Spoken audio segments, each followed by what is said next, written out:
오늘 우리에게 주시는 말씀은 구약 성경입니다.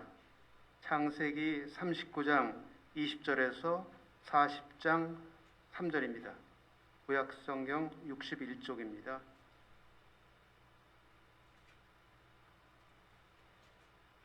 이에 요셉의 주인이 그를 잡아 옥에 가두니 그 왕의 제수를 가두는 곳이었더라.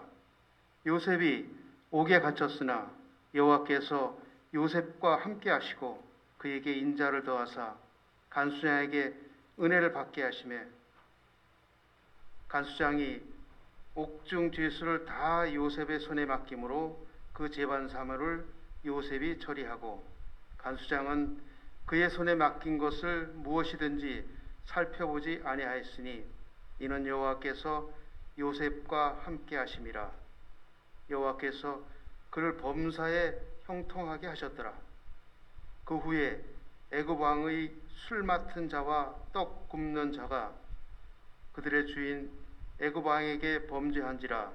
바로가 그 두 관원장 곧 술 맡은 관원장과 떡 굽는 관원장에게 노하여 그들을 친위대장의 집안에 있는 옥에 가두니 곧 요셉이 갇힌 곳이라. 이것은 하나님의 말씀입니다. 실종되었던 조유나 양의 가족이 결국은 만도 앞바다 속에서 발견되었습니다. 온 국민이 애타게 찾았는데 결말이 너무 허무하죠. 삶이 막막해지자 가족 동반 죽음을 택했습니다. 30대 부모가 가상화폐에 투자했다가 손해를 크게 봤다고 합니다. 10살 딸을 죽일 결심을 하다니 그 모진 마음이 야속합니다. 그 죽을 결심이라면 뭔들 못하겠어요? 제주도 가려고 했다는데 제주도 가면은 그 귤농장에서 몇 년 고생하면 그 빚 갚을 수 있어요. 농장의 일손이 참 부족합니다. IMF 때 제가 제주도에 갔을 때 실직한 가장들이 해안에 쭉 늘어서서 낚시를 하는 광경을 봤어요. 정말 1m 간격으로 한 몇 킬로를 쭉 차를 타고 해안을 가는데 그 해안에 쭉 서가지고 낚시를 하고 있더라고요. 제주도에서는 적어도 끼니는 해결합니다. 바다에 나가면은 그래도 먹을거리가 나오니까요. 인생의 가장 밑바닥이 바로 감옥입니다. 갇혀있으니 자유가 없죠. 옥살이로 아까운 세월이 다 지나갑니다. 그래서 죄인에게 주는 가장 가혹한 형벌이 사형 다음으로 징역이죠. 죄를 지은 것도 아닌데 감옥에 갇힌다면 얼마나 억울할까요? 2000년 8월 달입니다. 약촌 오거리 거기서 택시기사가 피살되었습니다. 오토바이로 커피를 배달하러 가던 16세 최 씨가 그 범행을 목격했습니다. 하지만 경찰은 최 씨를 의심했어요. 경찰은 무리한 수사로 최 씨를 기소했습니다. 그러나 범인은 따로 있었죠. 2003년 6월에 놀랍게도 진범이 붙잡혔습니다. 하지만 검사가 증거가 부족하다며 기각해버렸습니다. 최 씨는 10년형을 받고 만기 출소했습니다. 출소하니까 택시 회사에서 보험 보상금으로 물어준 1억 4천만 원을 내놓으라고 구상권을 청구했어요.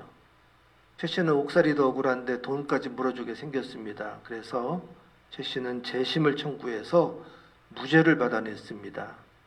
진범도 이제 뒤늦게 붙잡혀서 지금 형을 살고 있죠. 오히려 국가가 최 씨에게 16억 원을 배상해 주었습니다. 하지만 잃어버린 세월을 그 돈으로 다시 되찾을 길은 없는 것이죠.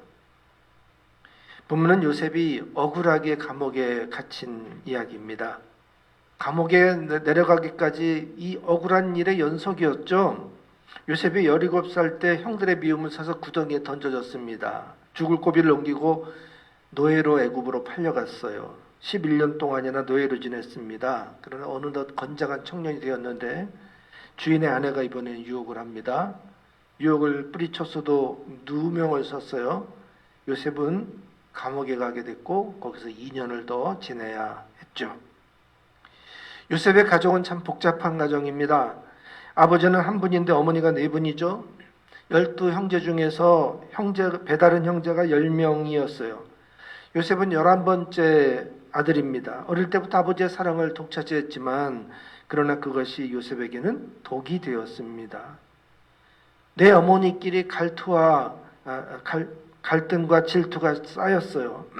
사랑에 목마른 자녀들이 서로 경쟁했습니다. 아버지 야곱은 큰아버지 에서를 지독하게 무서워했어요. 20년 만에 극적으로 상봉하고 다 화해했지만 여전히 큰아버지 에서를 피했습니다. 맏형 루벤은 작은 어머니를 범한 사건이 있었어요. 둘째 시몬과 셋째 레위는 칼로 세겜의 남자들을 다 살해를 했습니다. 이 사건 때문에 언제 보복을 당할지 몰라서 늘 경계하며 긴장해야 했습니다. 넷째 유다는 며느리 다말을 범하기도 했죠. 이렇게 복잡한 가정에 정말 클라이맥스는 결국 질투의 눈먼 형제들이 이 요셉을 죽이려고 한 것입니다. 요셉은 간신히 목숨을 구하긴 했지만은 애굽의 노예로 팔려야만 했습니다. 형들은 요셉의 채색 옷을 벗겨서 순념소에 피를 발라 아버지에게 보이면서 이 짐승의 밥이 되었다고 아버지를 속였어요. 아버지 요셉은 22년 동안 요셉이 죽은 줄로 알고 슬픔의 세월을 보내야 했어요. 요셉 혼자 불행한 것은 아니었죠. 요셉 가족 모두가 함께 상처가 있었고 그런 험한 세월을 살아야만 했습니다. 17세 요셉은 아버지 심부름으로 양을 치던 형들을 찾아갔어요.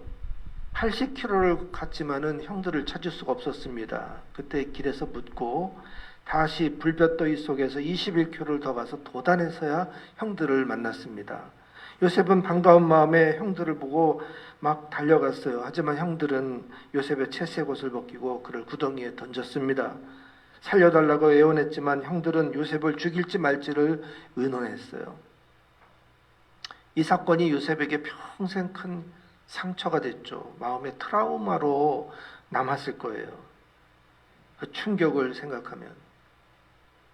형들만 생각하면 막 분노가 치솟고 시간이 지나면 좀 더 잊혀질만 하다가 어쩌다가 형들 생각이 나면 또다시 심장이 벌렁벌렁 뛰고 또 걷잡을 수 없이 마음에 소용돌이가 일어났을 거예요. 더 많은 것으로 안갚음에 다시 되돌려주고 싶었을 것입니다. 그러나 그런 마음은 자신을 더 구덩이에 몰아넣을 뿐이죠. 어느새 요셉은 억울한 누명을 쓰고 지금 감옥까지 지금 가 있어요. 노예 요셉은 그래도 최선을 다했습니다. 그래서 주인 보디발의 눈에 들어서 재산까지 관리하는 가정 총무가 되었었죠. 노예 요셉이 28세 건장한 청년이 되었습니다. 보디발의 아내는 모든 걸 누렸지만은 한쪽 마음의 구석이 허전했어요. 남편은 바로 왕을 측근해서 섬기느라고 집을 등한시했어요. 채워지지 않는 남편의 사랑을 요셉에게 대신하려고 했습니다.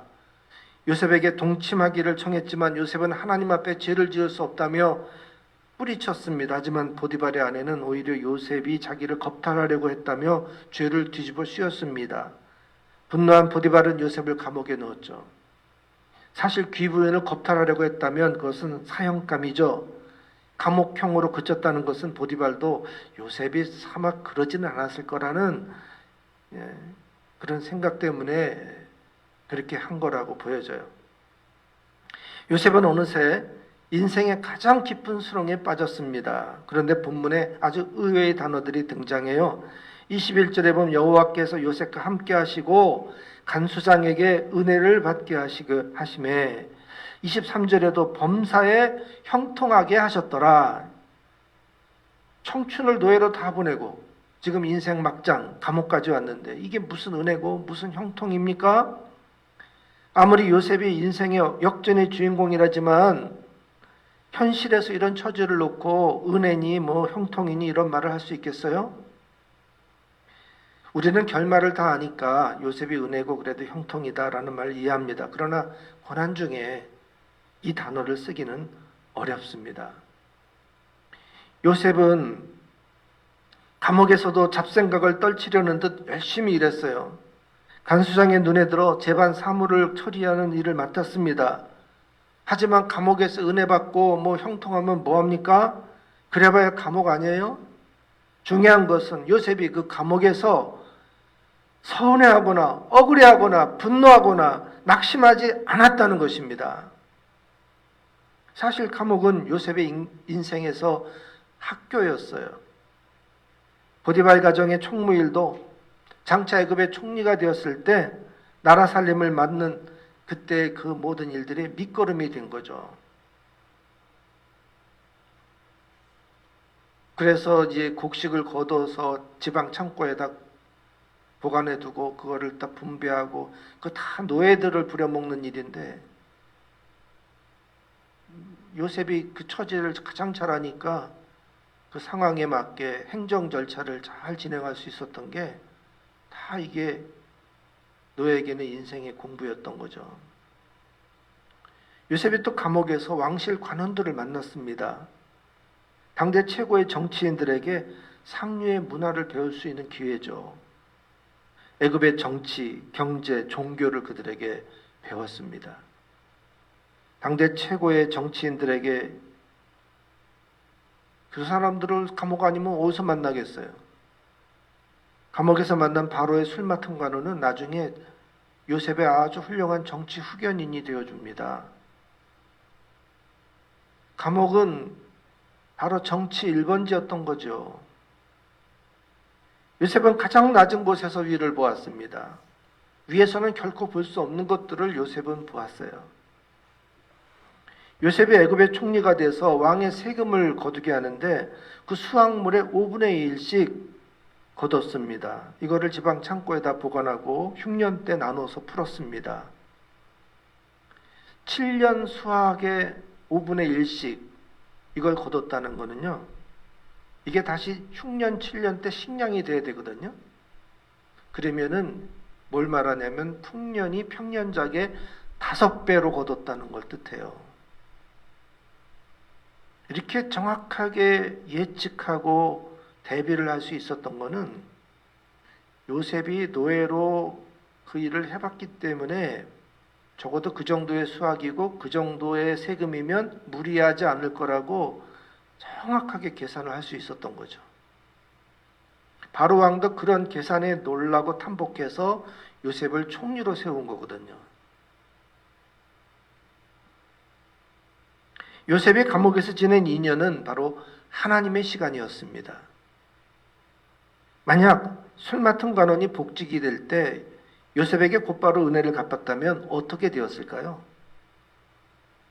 요셉은 감옥에서 풀려나 곧바로 고향으로 돌아갔을 거예요. 그러면 요셉이 애굽의 총리가 될 일도 없었고 앞으로 다가올 흉년 7년을 대비할 수도 없었을 거예요. 그리고 요셉은 칼을 갈았듯이 곧바로 형들에게 원한을 갚았겠죠. 그러나 하나님은 2년 후에 바로에게 꿈을 꾸게 하셨습니다. 요셉을 통해 바로의 꿈을 해몽하게 하셨습니다. 하나님은 요셉에게 지혜와 명철을 주셔서 미래의 재앙을 대비하게 하셨어요. 우리가 성경을 읽어보면 하나님이 바로에게 꿈을 꾸게 하시고 하나님이 요셉에게 그 꿈을 해몽하게 하시고 하나님이 요셉에게 지혜와 명철을 주셔서 그 일을 대비하게 하셨어요. 다 하나님이 하신 거예요. 그 2년 동안 요셉은 감옥에서 그 일을 준비시키신 거예요. 애굽의 정치인들을 만나고 앞으로 총리가 될 생각은 꿈에도 못했겠지만은 그 상류의 관원들의 그런 문화를 다 거기서 그들을 섬기면서 그런 언어를 배우고 그런 그 예절을 배우고 문화를 배우면서 준비시켰던 거죠. 요셉의 노예로 11년, 감옥에서 2년, 그리고 총리가 돼서 풍년 7년을 보내고, 그리고 이제 그 다음에부터 흉년인데 첫 해에는 그 전에 거둔 게 있으니까 그걸로 잘 먹었을 거고, 그 다음에 흉년 2년째 요셉의 형들이 찾아옵니다. 그때 이제 잔뜩 싸서 보내고 그 다음에 다시 또 찾아왔을 때 그때서야 요셉이 자기 정체를 드러내고 형들과 상봉하게 되죠. 그래서 이게 22년이에요. 그때 요셉이 모든 앙금을 씻어내고 이렇게 고백해요. 창세기 45장 7절 8절입니다. 하나님이 큰 구원으로 당신들의 생명을 보존하고 당신들의 후손을 세상에 두시려고 나를 당신보다 먼저 보내셨나니 그런즉 나를 이르러 보내신 이는 당신들이 아니요 하나님이시라. 요셉은 넓은 마음으로 형들을 용서했어요. 그 용서가 가능했던 것은 그 인생 밑바닥에서 하나님이 하신 일들을 겪었기 때문입니다. 형들에게 구덩이에 던져지고 노예로 팔린 것을 하나님이 먼저 보내신 것이라고 해석했어요. 나를 애굽에 보내신 이는 형들이 아니고 하나님이시라고 했어요. 인생 밑바닥에 떨어지면 대부분 절망합니다. 포기합니다. 폐인이 됩니다. 이 폐인이라는 말은 자기 자신을 쓰레기통에 처박는다는 뜻이에요. 그래가지고 씻지도 않아요. 그냥 누워서 지내. 방 안에서 나오지도 않아. 배달 음식 시켜 먹으면서 집안을 아주 쓰레기통으로 만들어요. 그냥 쓰레기가 그냥 천지사방에 쌓아놓고 그러고 있어요.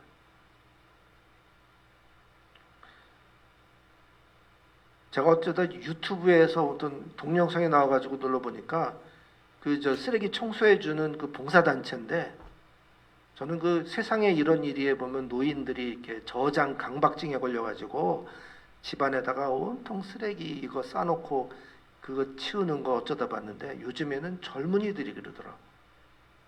30대 군대 갔다 온 친구들이 이렇게 하다가 사채 쓰고 빚이 쌓이다 보니까 국가에서 주는 그 40만 원 그걸로 연명하면서 그냥 피자고 술이고 담배고 아주 방 안에다가 산더미 같이 처박아 놓고 그러고 살아요. 그걸 치워주는 봉사단체가 있더라고요. 그게 폐인이죠. 청소 안 해요. 서운하고 억울하고 분해서 자기를 파멸로 끌고 가는 그런 젊은이들이에요. 그러나 신앙은 그럴 때 하나님이 계시다고 믿는 것입니다. 감옥인데도 은혜라고 해석하는 거예요. 밑바닥인데도 형통이라고 장담하는 것입니다. 웅크리고 있지만 하나님이 이 수렁에서 건져주실 거라고 믿고 기다리는 거예요. 그게 신앙이에요. 하나님은 감옥에 갇힌 죄수 요셉을 한 방에 애굽의 총리로 올려주셨습니다. 지금은 밑바닥이어도 하나님의 시간입니다. 믿고 기다리면 돼요. 돈 잘 벌고 높은 자리에 올라가야 그게 은혜고 그게 형통이라 그거 아니에요. 지금 여기가 밑바닥이어도 이게 은혜고 이게 형통이어야 합니다. 내가 지금 병들고 지쳐 있어도 이게 은혜이고 형통이면 나아요. 회복됩니다. 다시 승리할 수 있어요. 일어설 수 있어요. 그런 말이 있잖아요. 지금 이 순간이 내 인생의 가장 젊을 때다. 1초만 지나도 늙잖아요. 그러니까 지금이 내 제일 젊을 때죠. 내 인생의 황금기 바로 이 순간이다. 내 인생의 정점이 먼 과거를 추억하면서 그때가 좋았는데 이런 소리하고 앉아있지 말고 지금이 내 인생의 가장 황금기다. 그렇게 마음에 여기고 하나님을 모시고 있으면 하나님이 올려주세요. 지금 이게 내가 지금 비록 좀 궁색하게 있지만 이게 하나님의 시간이다. 믿고 기다리시면 됩니다. 감옥에서 부지런 떠는 요셉처럼 지금 있는 이 자리에서 가장 선하게 삽시다. 착하게 사는 거 생각해 보면 재미있는 거예요. 재미있으니까 우리가 착하게 사는 거예요. 하나님이 선하게 사니까 함께 해주시잖아요. 이게 얼마나 신나는 건데요. 원망하는 데 시간을 쓰지 말고 이 밑바닥이 내 인생의 학교라고 생각합시다. 그리고 믿고 기다려보세요. 오늘 설교 제목이 대기 중이잖아요. 나는 지금 하나님이 부르실 때를 기다리면서 좀 준비하고 있는 대기 중이다. 대기 중. 5분 대기조 같이 다 지금 기다리고 있어요. 하나님이 언젠가는 우리를 호출하십니다. 그 발령이 날 겁니다. 아멘이십니까? 기도하겠습니다. 하나님, 요셉의 인생의 밑바닥 감옥까지 내려가고 또 내려갔지만 더 깊은 수렁에 빠졌지만 요셉은 거기서 낙심하지 않았습니다. 원망하지 않았습니다. 억울해하지 않았습니다. 분노하지 않았습니다. 오히려 더 열심히 자기가 맡은 일에 최선을 다했습니다. 그러다 보니까 어느덧 기회가 왔습니다. 하나님이 차근차근히 준비하셨고 그 일을 이루시는 것을 보았습니다. 그래서 요셉은 자기 인생에 벌어진 일들을 하나님의 사건으로 해석했습니다.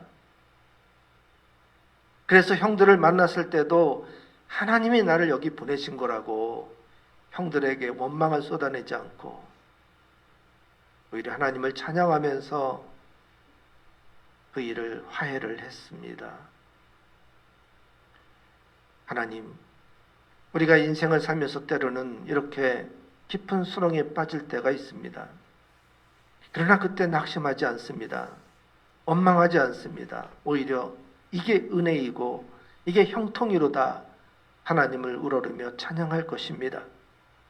그럴 때 하나님이 참아 기다리는 그 모습을 보시고 우리를 다시 회복시켜 주시리라 믿습니다. 하나님이 호명하실 때까지 기다리겠습니다.